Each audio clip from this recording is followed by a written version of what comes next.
Yan. Guys, ito pala yung pata. Pang pochero to guys. Yan, papakuluan ko lang. Lagyan ko na ng leeks. Salt. Na paminta guys. Ayan, hinati ko lang.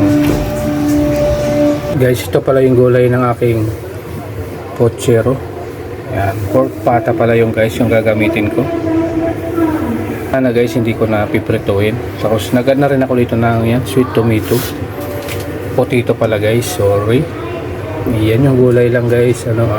Pichay bagyo, saka putsoy, saka nagad na akong beans. Yung porking beans pala guys, isang malaki at saka medium. Sumunod sa malaki guys. Yan. Ito sauce guys, gumamit ako ng 250 ml. Yan yung ating kamatis. 5 piraso yan guys, 2 bell pepper. Saka yung sibuyas bawang. Kalating oras pa lang tayo dito guys sa pata. Siguro mga 1 hour to guys bago lumambot. Ayan, lalaki kasi. Yan, malambot na to guys. Nasa 1 oras ng pinakuluan ko. Pata. Ito na pala guys yung pata. Ang timbang ito guys, 1.5 kilo. Yan, malalaki lang yung chop. Gigisa na pala ako guys dito sa stainless wok.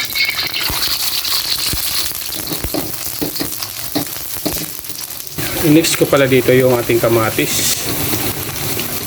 Mix na kamatis. Okay guys, so taga video. Luto na video ko guys. Ayan, shout out mga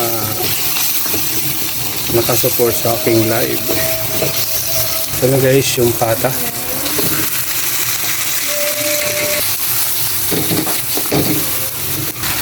Patis. May tayo ng crack na paminta guys. Lagay na ako ng bitsin. Lagay ko na guys tomato sauce 250 ml. Ano guys yung kamote. Yan. Kasi medyo matigas yan, hindi ko pinarito eh. Guys, papakuluin ko muna to dito. Naglagay ako ng sabaw ng pata na pinagpakuluan. Yan, takpan ko muna. Check na natin to guys. Yan, okay na. Lagay ko na to guys. 390 ml pala to. Yan, maraming ano to guys. Porking beans. At saka 250 ml. Yan, 2 lata. Isang malaki, isang maliit. Ako ng saging. Hindi ko pala to guys pinrito. Pwedeng prituin, pwede hindi. Mas maganda kasi guys pag piniprito, pag yung hindi agad kakainin para hindi agad mapanis.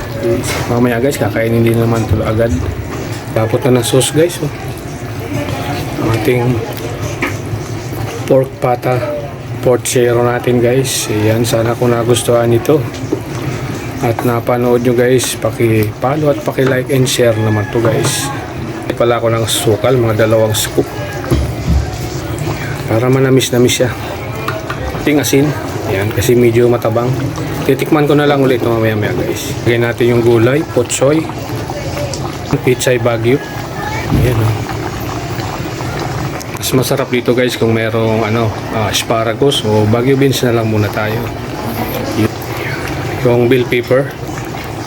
Yan. Tatakpan ko muna guys para bumaba yung gulay. So, pagka mga ilang segundo na lang to guys, luto na to. Ito na guys, titest ko na lang yung sarsa.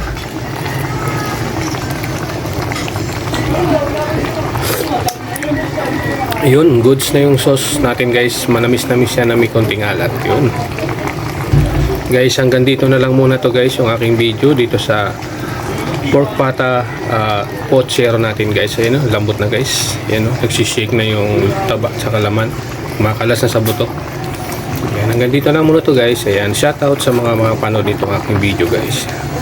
Yun lang guys, kain na tayo.